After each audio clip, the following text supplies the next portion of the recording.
So, I've been watching Extra Creditz since this, and I recently caught up on a few weeks of episodes.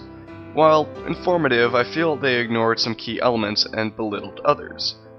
The video series was on the illusion of choice, and while I respect their positions, I understand that not everyone can be right all the time. Though they are right most of the time. So, let's get started.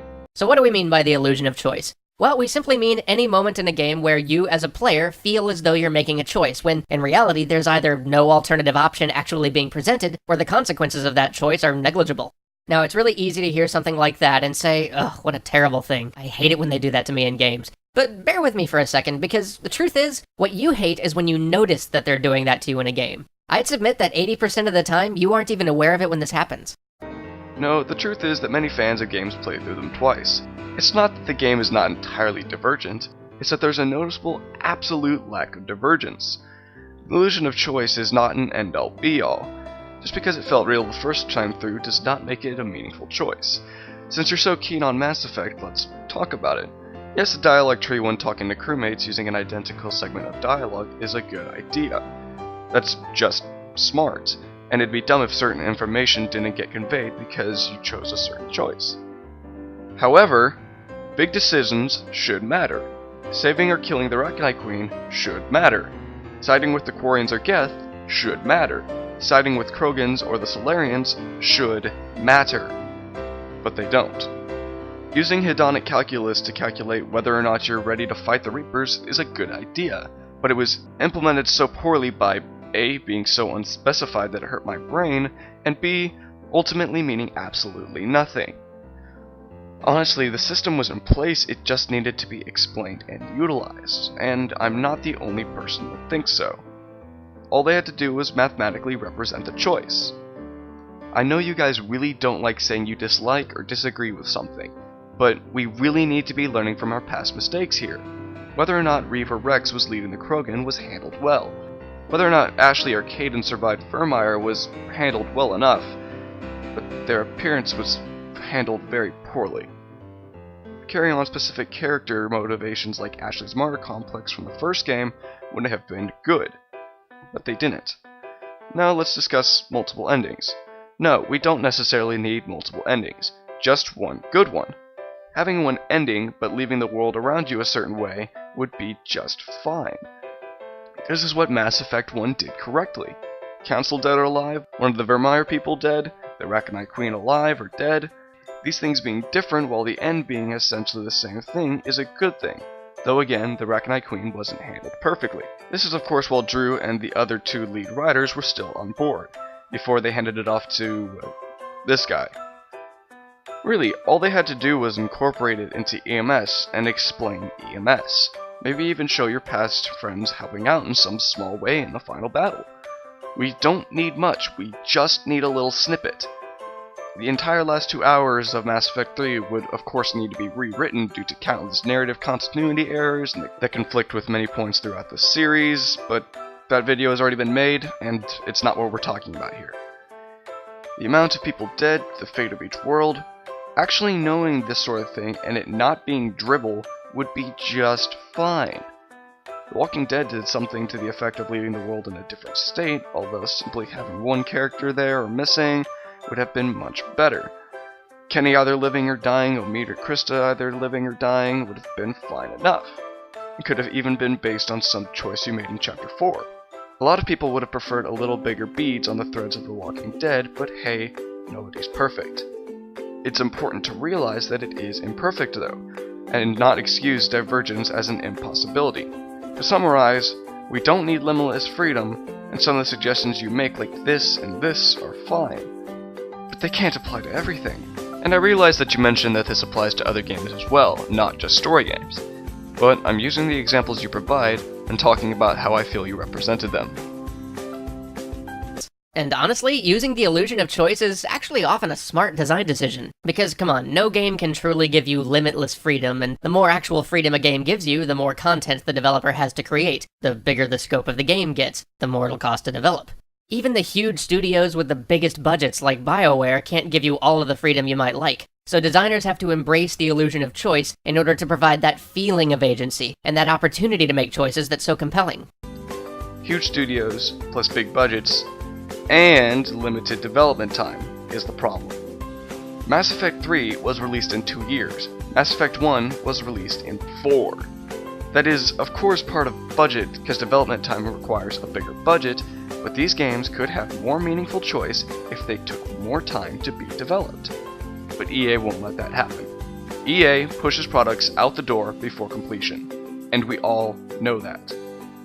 I know you guys are smart, but I really can't see the point in excluding such a clear variable, while all the while saying certain things can't be done, especially when the developers said that your choices would make a difference. And they didn't. It's just not defendable. You even touch on this in your next few episodes, but don't address how it applies to Mass Effect. Feeling of agency, and that opportunity to make choices that's so compelling. Because games aren't about what really is, they're about what you perceive. If what mattered in games was what was really happening, we'd be talking about electrical impulses in math, not experiences. Well, what you're doing is you're using a rhetorical pump, so let's turn it the other way. If what's actually there doesn't matter at all, then on the other end of the spectrum, everything becomes a meaningless void of uninterpreted sensory data. So trying to fool the player into thinking a choice has been made when it hasn't isn't always the best solution either. Sometimes actually taking the time to make a choice meaningful in some way is a very good thing. It can be done.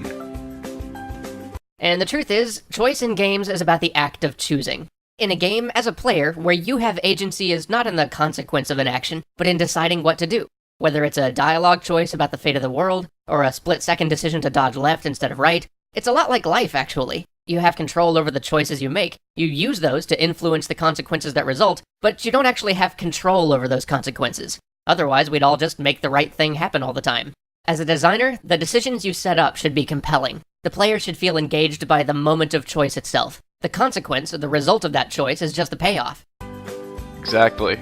Of course, without that payoff, a decision can feel incomplete and flat, but the entire point of that payoff is to make the player feel like they have agency. If the choice itself doesn't feel consequential and isn't engaging to the player, then the payoff won't matter. So overall, the illusion of choice, not a bad thing. Well, I'd have to disagree there. Surely not every choice can have a game-altering payoff, but when you can see the patchwork that holds those strings of beads together, even if it's only on the second time through, it's not exactly very compelling the second time through. Don't get me wrong, I think linearity is important, especially in a plot-focused game, but absolute linearity is not the way to go. And by absolute linearity, I mean absolute linearity, meaning all the buttons do exactly the same thing. Again, let's turn that rhetorical pump. This edge is absolute linearity, and this edge is none. You can't design none, we know that.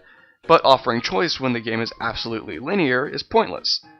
So the goal should be the more choice you offer the player, the less it should result in the same thing. This isn't just narratively, of course, it also relates to mechanics. Furthermore, one could say that the bigger choices should matter more. Just as which position to snipe from, or which weapon to use should matter, so too should big decisions involving player lives should matter. By that same token, strafing left or right may not make too much of a difference, just as being a bit brash or a bit kinder doesn't have to matter too much. Narratively, that's where the illusion of choice is A-okay. Not realize how limited the space we're exploring in actually is. Often in games that use this sort of visual highlighting, the rest of the environment is actually pretty bare and uninteresting. But so many players will make a beeline for that lighted area, or that interesting texture, that very few people will ever notice how featureless the rest of the world is. In the moment, it feels like you're playing in a vibrant environment, and what's more, it feels like you're making a decision about where to go. Another example of this would be breadcrumbs, coins, or rewards that lead you down a certain route, as is placement of explosive barrels and shooters. No, do not use Fable 3 breadcrumbs as a good example of how to direct the player. Looking for tiny twinkling breadcrumbs as a means to navigate is terrible design. It subtracts attention from the painstakingly created environment and draws your attention to the ground. That is just an absolutely terrible idea.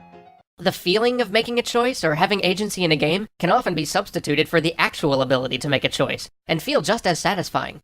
This isn't saying that there's not a lot we might do, especially in the narrative field, to make choices feel more consequential, but it's gotta happen in the context of limited or elusive choices, not by actually shouldering the cost of making a game that responds to whatever the player wants to do.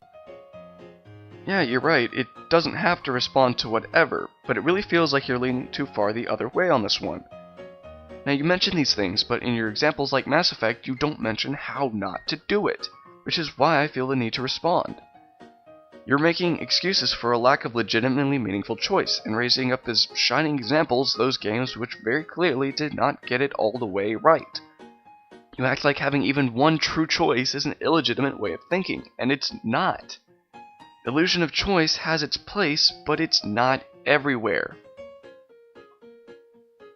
Now, moving on, in your next video, I feel like you undermined your whole argument in the first video. In your last video, you talk about how to fill the player's expectations in order to make the illusion of choice believable. That negative possibility space you keep mentioning may include an actual consequence that occurs as a result of your decision. Not an illusion, an actual choice. You seem so keen on fooling the player into believing they made a choice. Again, that's all well and good, but with certain things. Narratively or otherwise, there needs to be an actual consequence, not just the illusion of a consequence. Like I said, I have a lot of respect for what you guys do, and I'm very thankful that you do it. I simply took issue with how you represented this subject. Keep doing what you guys are doing and keep being awesome. But know that I'll be keeping my eye on you.